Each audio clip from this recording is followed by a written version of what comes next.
Good morning, everybody. Good morning. Tell me, what do you do at NRC? At NRCan, there's NRC and NRCan, slight Oh, okay. differentiation there. But I'm a senior engineer, and a lot of my work focuses on supporting the way we build houses across this great country, and trying to incorporate new building practices to withstand the challenges of different weather systems, climate change, and doing that through the lens of affordability and accessibility as well. Wow, okay. So let's take on the wildfires, forest fires. It's all yours. Go for it. Amazing. Thank you so much. I'll share my screen here. One moment.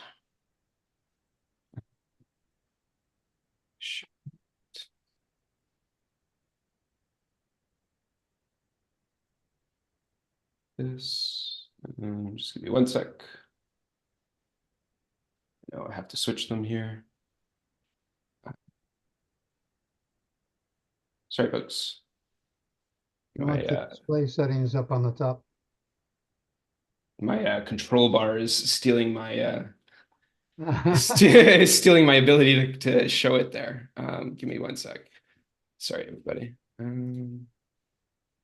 Let's just go like screen two here. Share the screen.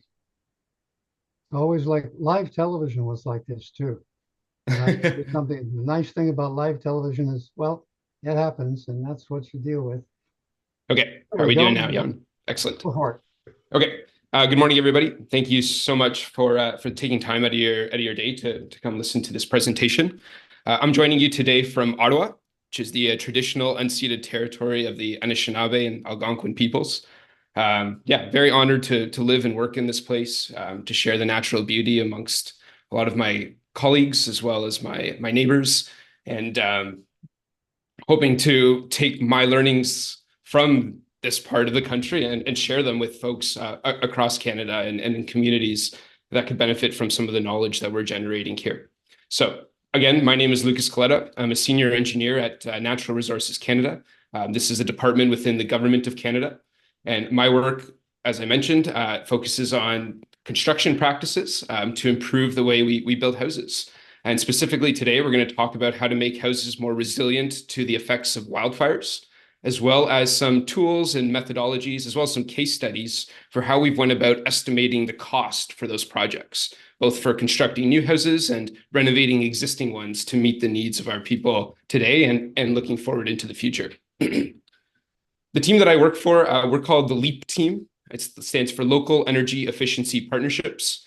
And again, our role within the construction industry is to accelerate the adoption of better building practices and new technologies. So as we learn about challenges that houses and infrastructure faces, we take action and we respond to those challenges by developing resources and guidance and education for folks to better adapt the way they construct homes, both for new housing and existing housing. And we're quite mindful that Canada is a big country, and what solutions that may work in one part of the country may not work in another part. And so we're conscious that there's regional needs, and developing guidance and best practices that best suit the climate, the culture, and the conditions of where these homes are being constructed is very important to us. So why are we focusing on wildfire resilience and costing today? Many of you have probably seen in the news, and hopefully not, but potentially some of you haven't even been affected by wildfires. And this is a growing challenge that infrastructure across Canada is facing. And so we've been asked by the home building industry to develop guidance for how to adapt the way we currently do things to make our homes safer, more comfortable, and more resilient for the future. And then, of course, no good project can be done without understanding the cost and ensuring that it's affordable. And so there's a lot of work being done on our end to not just come up with the solutions, but come up with ones that are affordable and implementable for the industry. So just a quick high-level overview. Housing events in 2024. 2024 was a really bad year in terms of climate disasters in Canada. We saw billions and billions of dollars in insurable losses across Canada due to climatic events. So the Calgary hailstorm in August was worth about $2.8 billion. Montreal floods were 2.5. And then most recently, the Jasper wildfire was about $1 billion. And so it's starting to raise the question amongst not just homeowners and governments or, insurance industry. We're really talking about how can we protect our investments in housing. And if you think about upgrading your house to make it more energy efficient or more resilient, perhaps, and you encounter one of these climatic events, how can we make sure that the money we're putting into homes is sustainable and can be beneficial for homeowners in the community through into the future? So how do we endure these climatic events? Jasper, Alberta. I had the privilege of visiting Jasper just shortly after the wildfire to get a firsthand experience as to how the wildfire interacted with the built environment. It was quite humbling, scary. I know there's a lot of feelings when you go through a community that's been affected this way by a wildfire of this proportion. And it's not just one house, it's a group of houses, it's a whole community. In Jasper, almost 300 homes burned down. As you can see from this map here, the red houses represent homes that were lost. And they don't just happen in isolation. What we tend to see in wildfires is an entire neighborhood or block of homes, or even a whole community in some cases, sadly get destroyed. And so what that really is telling us is that we can't react, we can't be proactive to wildfires on a house by house basis. A lot of our efforts have to be at the community level. So wildfire risk, we like to use triangles in this field of study. They represent three things, this triangle. So first is the likelihood. And so this is like the average likelihood that a particular location with certain climatic conditions and weather and forest types will experience a wildfire. There's not much we can do about that. We live where we live, and the forest is the forest and the weather is the weather. The intensity. So this is how strong the wildfires can be, how much embers they'll produce, how much heat they can produce, how fast they can travel. And this is often dictated by the type of trees or the amount of fuel that's available around us. So whether it's, coniferous trees are often like very high fuel load. Deciduous trees, ones that contain water for most of the year, are a lot less of a fuel load. And so if you have coniferous or old dry trees, then the intensity of fire that you're likely to experience could be very, very high. And this was the case in communities like Jasper or Fort McMurray, where there's a high fuel load around their community, and once a fire started, it's very, very difficult to manage and control and ultimately prevent reaching the infrastructure. The third part of the triangle, though, is something we do have control over, and that's susceptibility. And this speaks to the estimated impact on structures due to wildfire. And this is something that we can make progress on. We can change the way the materials that we use on the outside of our houses. By using non-combustible materials, we can prevent them from burning. We can also be a little bit more mindful about the way we landscape around our houses. It's really important to ensure that there's nothing, flammable or vulnerable within like the first 1.5 meter zone around the house. And so this is kind of what we're going to talk about here today, is the susceptibility part of it. What changes can we make to our homes and the area around our homes to better protect them when wildfires do come? So the immediate zone is the 0 to 1.5 meter zone. This is considered the buffer zone around your house. And this is a really important zone because if there is flammable material, such as wooden decks or old shrubs, if you have a wood pile there, or perhaps a propane tank, this is a direct pathway that fires can spread from the ground or from the outside onto the actual structure. They're also an area where embers can land, start fires, and then therefore create radiant heat to further add stresses to those vulnerable components of the building. So I would say first and foremost, as we're trying to reduce the susceptibility of our structures, is to manage the fuels that are immediately around the structure itself. We can also do something about the physical structure. So the materials we use, the way we design our houses, the gaps that we have, the types of windows we choose. All of these components play a role in the way that a wildfire could interact with a house. So what you're seeing on the screen here is some examples of vulnerabilities within houses in the way that we currently build them. So windows, for instance, double pane or single pane windows are very susceptible to extreme heat And, we often see the cracking of windows when the flames or the fires get too hot. And if your window cracks and your window is not there anymore, you lose that physical barrier to prevent embers or flames from entering the house.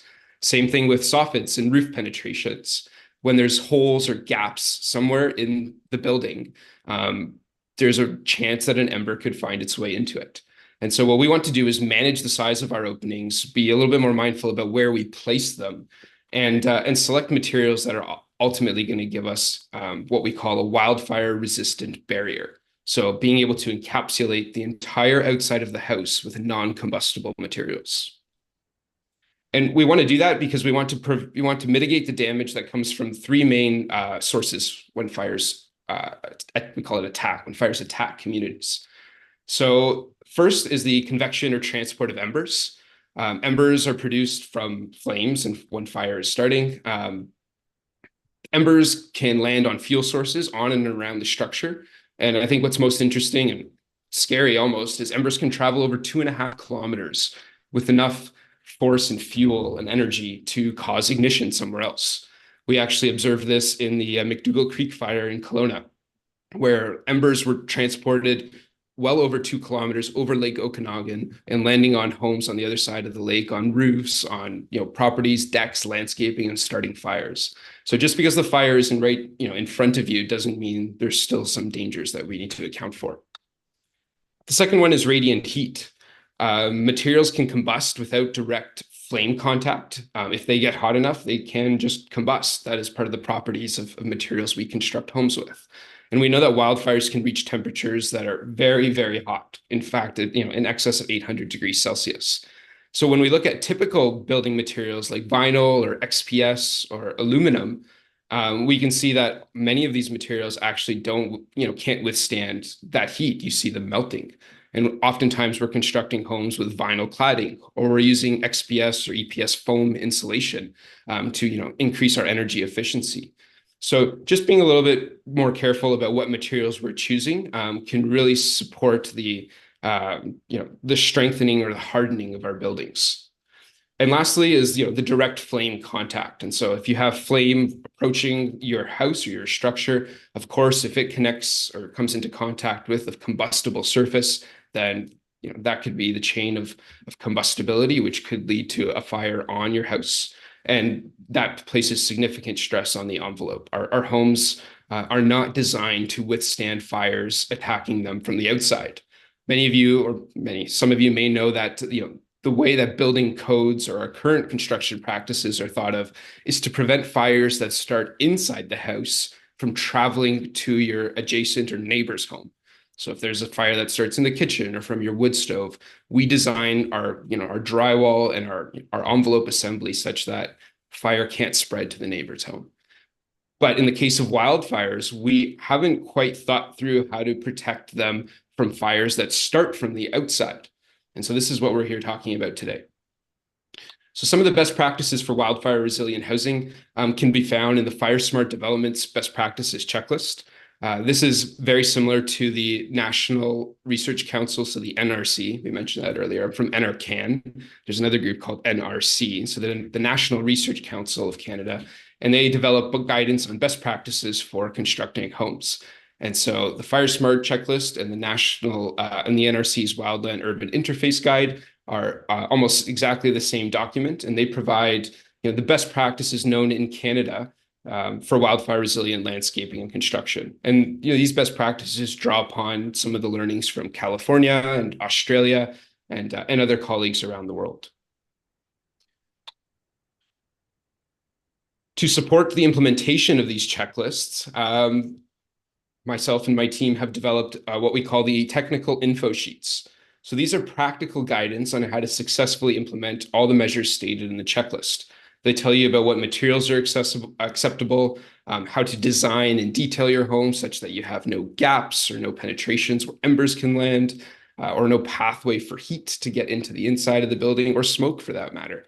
And so this technical info sheet, I think, is quite useful to your contractors or your builders or folks that are a little bit more knowledgeable about the construction world. These are publicly available, so I'd be happy to share these technical info sheets with folks on the call. following the webinar.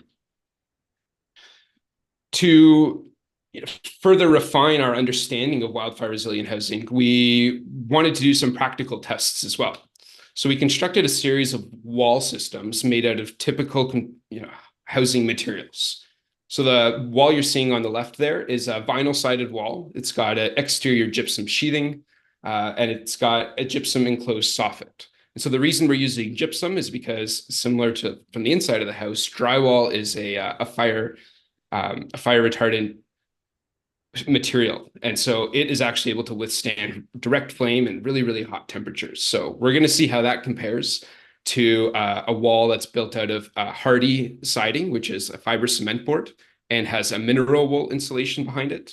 And then once again, compare that to a combustible wood sided home. And this is what we typically see in many rural and in northern communities, is a wood shiplap sided home.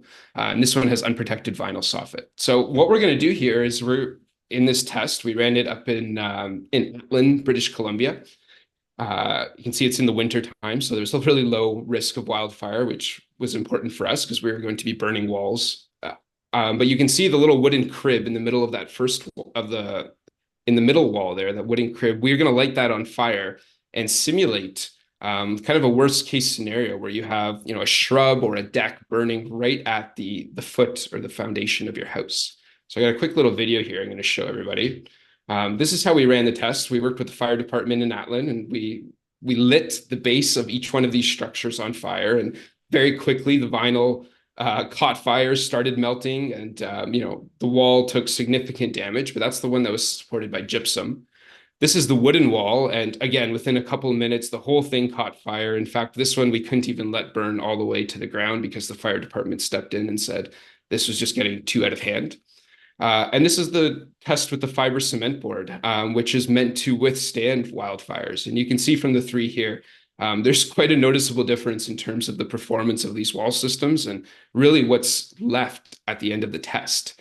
So you can see the vinyl is completely melted away. What we're left with is the gypsum behind it. The fiber cement board is virtually untouched. We have a little bit of discoloration from the heat and the smoke. And then the wood sided home, unfortunately, there's nothing left of it.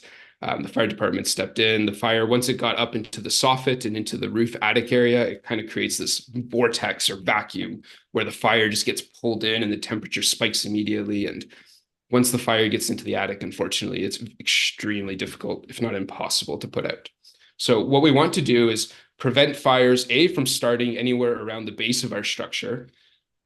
If that is the case, we want to make sure that they can't climb up the wall via some fuel source. So if you have vinyl, if you have wood, you're going to get that fire climbing up the wall.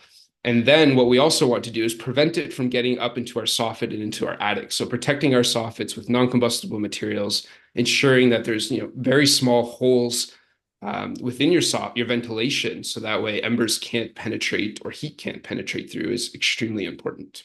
So here's a quick summary of some of the wildfire resilient measures. There's the material swaps, and then there's things that we're recommending that are kind of new to the way we build homes. So when we're swapping out materials, we're swapping out our typical materials for non-combustible ones. We're all kind of happy to know that asphalt shingles are a Class A roofing material, which makes them non-combustible and acceptable, along with the metal roof.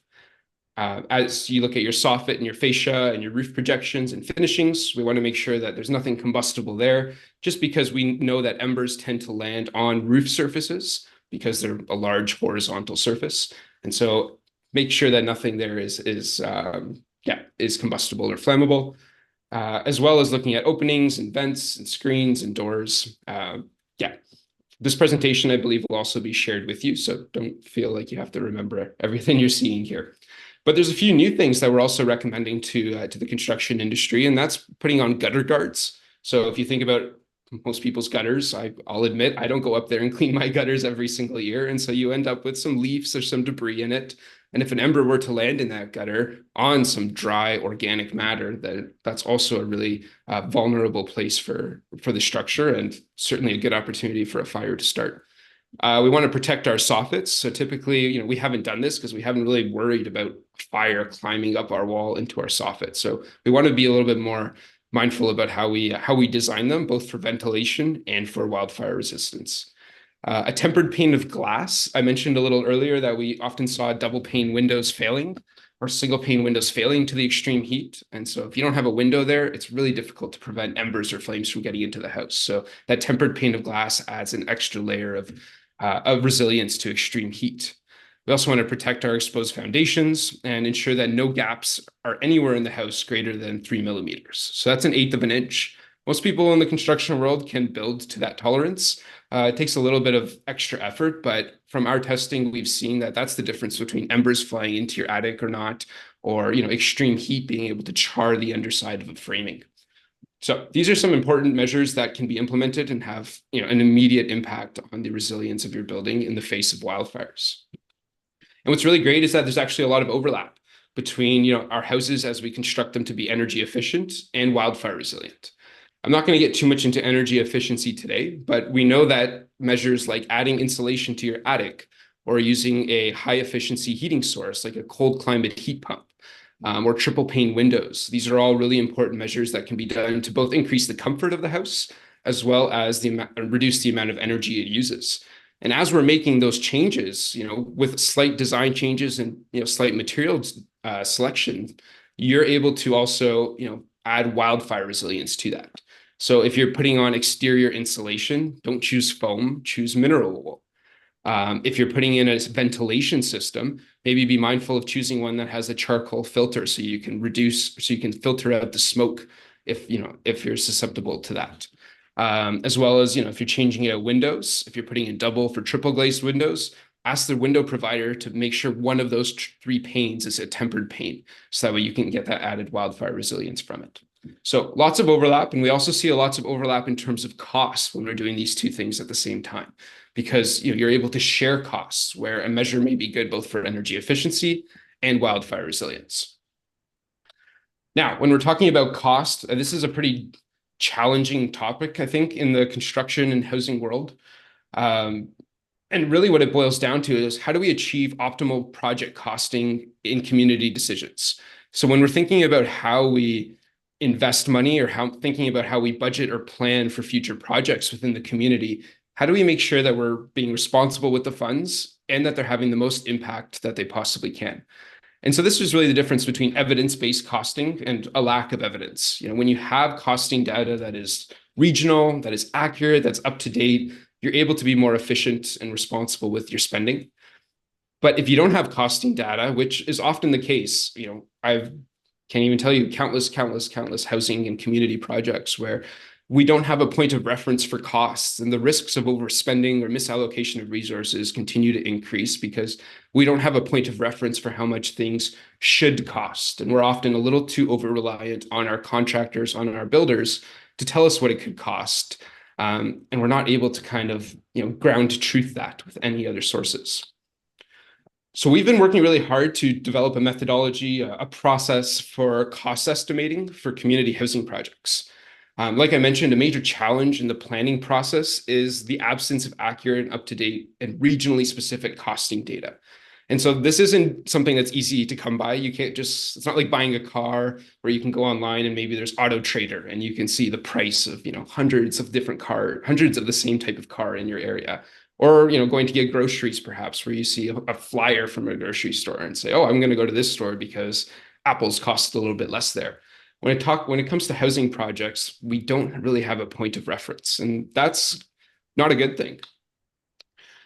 We don't know how much they should cost. And so when people ask us or when we're trying to plan or putting in funding requests, we're often, very heavily reliant on a consultant or, there's different tools on the internet, but they're not regionally specific. That the costs don't come from the people who are going to be potentially delivering your project. And those are the costs that we care most about. We don't want a cost from someone halfway across the country because that's not really meaningful to us. But when we're talking to builders or contractors that are in our region and having them understand what our project is and what type of regional factors may contribute to costing, well, that's the information that we're after. And so because we don't have really good data, projects are often quoted by industry at a much higher cost. It's the sad reality where, if industry knows there's no reference, if no one can challenge the cost that they present to you in a quote or a bid, what's the incentive for them to reduce that number? So this evidence-based costing creates, I think it really empowers community decision makers to better understand or to like go into those conversations with the building industry, with contractors that you're hoping to partner with on your project, and be able to come to a cost or a price that both parties are comfortable with and understand. So some of the costing support we've been offering, my team, the LEAP team, at the request of external partners, we've been supporting community housing projects for Indigenous communities. A few groups that I've worked with over the last year and a bit have been the Nisga'a First Nation out in British Columbia, the Shiggang First Nation in Ontario, Lubicon Lake Band in Alberta, as well as the Lytton First Nation in BC. And all these communities are looking at improving and or adding to their housing stock. So understanding that the current houses that they have are just not doing the job that they're supposed to do. They're not keeping occupants healthy and safe and comfortable, or reducing the cost of operation. And so there's a need to invest in housing for today and for the future. So the support that we're offering communities is what we call a costing charrette. And so that's what you see pictured on the screen there. And a costing charrette, it's essentially just an in-person meeting where we bring together regional experts, regional contractors, builders, and collect up-to-date costs from them. So folks who could potentially be working in your area or on your project, we bring them in and talk about the project, help them understand the scope, and get insights from them as to what it could or should cost. We also offer technical services for estimating project costs and identifying cost optimal designs. So this comes through tools and methodologies that have been developed to help put prices to different sizes of homes or different housing objectives. So I'm going to walk through a little case study and just kind of explain how we go about delivering these charrettes and this costing support. So this is with the Nisga'a Community Retrofit Project. Their objective was to retrofit, I think it's between 300 and 500 homes. They wanted to make their homes healthier and safer, more comfortable, more energy efficient, more resilient and durable, and employ construction best practices. So that way, the workmanship and the quality going into this housing is top notch, and employs some of the best knowledge that we have about how to keep homes safe and healthy. We partnered with the Community Energy Association.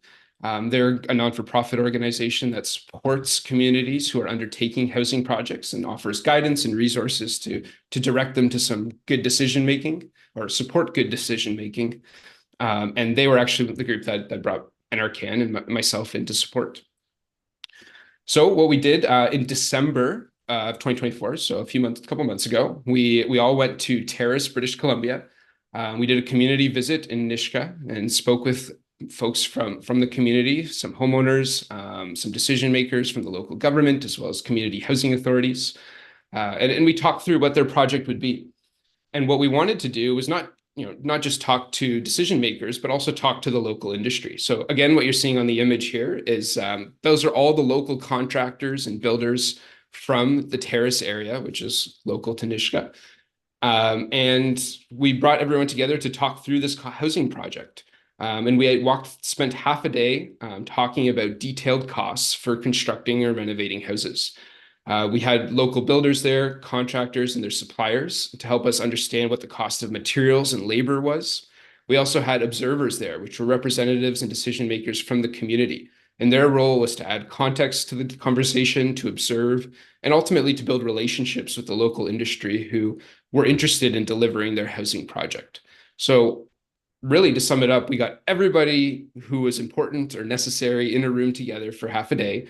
We helped everyone get on the same understanding of what the project was, what the best practices were for fulfilling delivering that project. And we talked about the costs associated with it. And we left that day with a really good understanding of what it would cost to do all of these things on the screen here. So the demolition of exterior layers, demolition of soffit and fascia, if you wanted to resheathe your wall system, add new windows, add a new roof system, new mechanical system. Line by line, we went through what would be the cost per square foot to accomplish all of these different tasks. And this is extremely valuable because not often do you get detailed information at this level of granularity. When you receive a quote or a price from a builder or a contractor, more often than not, it's just a single lump sum number. And so how do you go and fact check it or ground truth it to make sure it's correct or you're not getting taken advantage of? So by laying out costs in this fashion, we're able to really make an apples to apples comparison as to what we're being charged or quoted and what the actual cost should be. And we take this information and we put them into a cost estimating tool that inevitably ultimately gets presented to the community, and they're able to take this costing tool and customize it as they see fit. But these are just some examples of the costs that we acquired that day. So you can see there's labor costs, there's material costs, and from the builders and from the folks in the room, we got both a low and a high value. So we ended up with a range. It could be between this number and this number.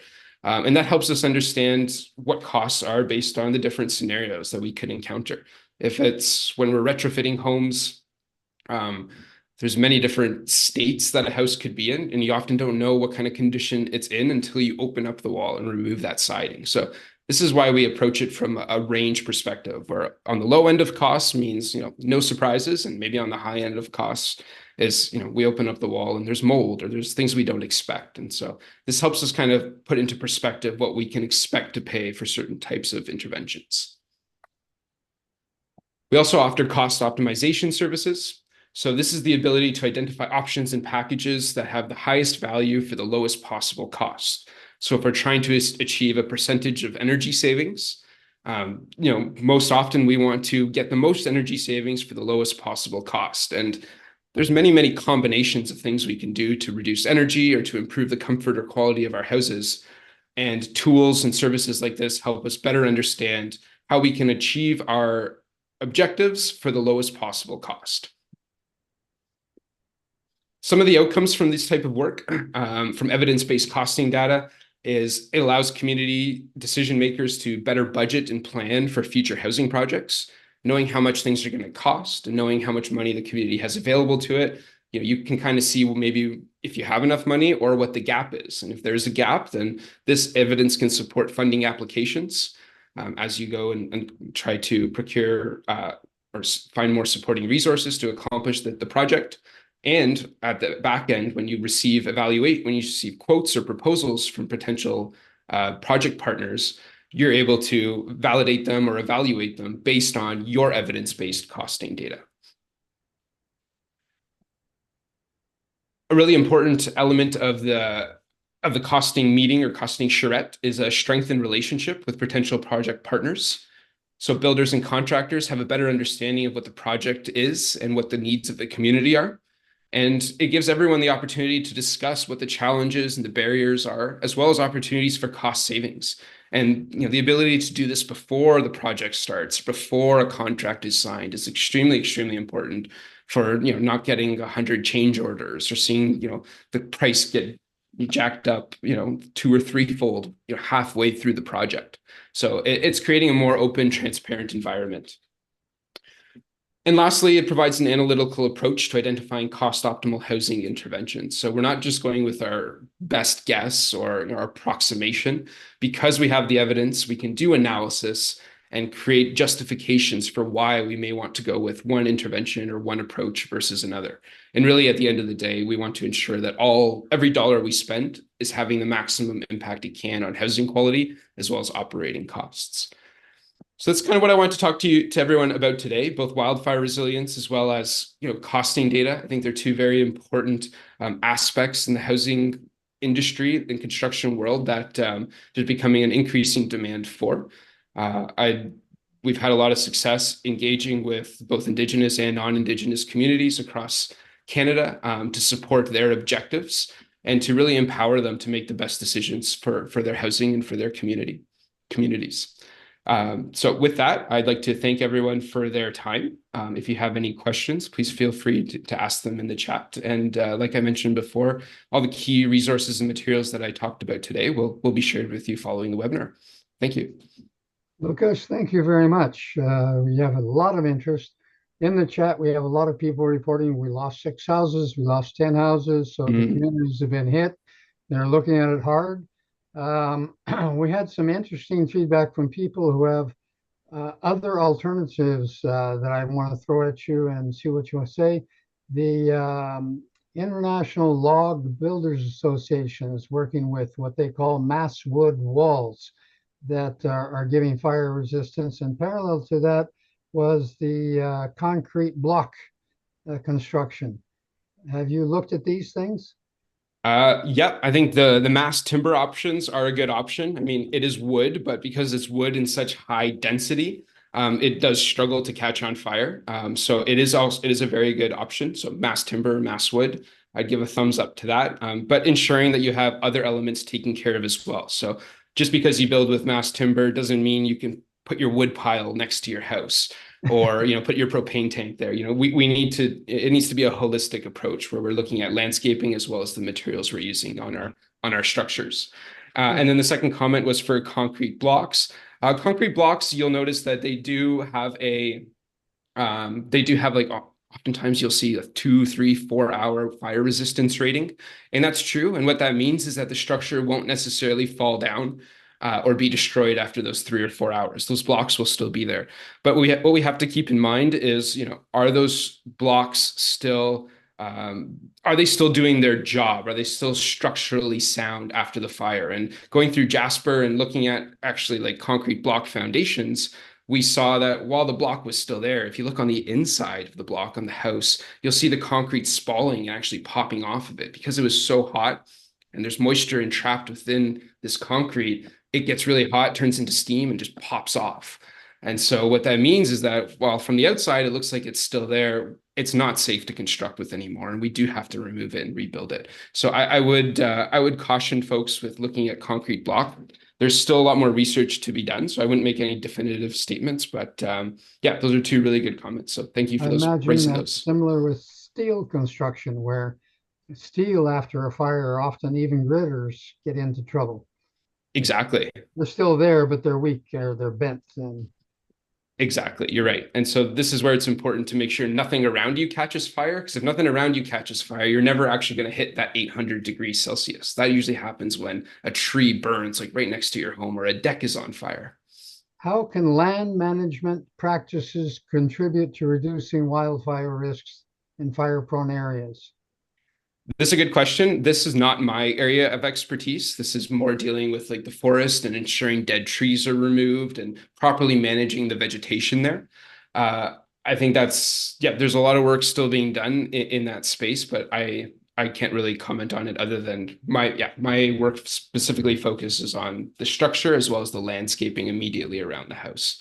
What I saw in California was subdivisions moving into brushland and coexisting with not just forests. Forests take a while to burn, but brushland is like a wildfire on steroids. Absolutely. If we look at the village of Lytton, the fire was mainly a grass fire, and so while there were no trees immediately around the village, the fire kind of traveled along the grass and made its way to the community. So, yeah, there's many different ways that fires can travel. They're predictably unpredictable. That's what we like to say. Stishkan, let's see, let me get this right here. It just moved on me. Stitchcan Dodeca Homes. They're working on developing costing and fire resistant models of their roundhouses. So some contractors are apparently getting in to proactive to put this all in there. I'd love to get a copy of this costing. Where are you going to get information like the costing you showed us? It's great to see it in a Zoom, but I can't print it. I can share the spreadsheet with folks, albeit it doesn't have costing that's going to be relevant to your area. But you're free to populate it with costs that are true to your area and still come out with the same type of outcome. So again, I will share that with folks following the call. Okay, you can just chat in with your email and he can connect you. How do you evaluate the impact of materials on carbon and the imprint on climate change, the impact on climate change? So there's something we look at called an embodied carbon metric, where that evaluates how much carbon goes into the production or manufacturing of a particular material. And so that's something we keep in mind when we're recommending building construction materials. Something like fiber cement board, for instance, like I mentioned, which did have a good fire resistance rating, is a little bit more intensive on the carbon side of things. So we're balancing out the embodied carbon versus, what happens when the whole building gets destroyed and you have to rebuild it. So it's something to keep in mind is that, what's the thing that's going to have the highest carbon impact or highest impact on climate change is the building that we have to construct twice. So there's a fine balance to be held there, but absolutely, it's an extremely valid point, and we don't want to be we want to be mitigating as we are adapting. Have you looked at the graphite resistant or graphite polystyrene foam in terms of fire resistance? I have not. No, I have not. That's GPS, right? It's I an will interesting look one. into that. And someone else asking about ICF buildings where we're combining blocks with foam.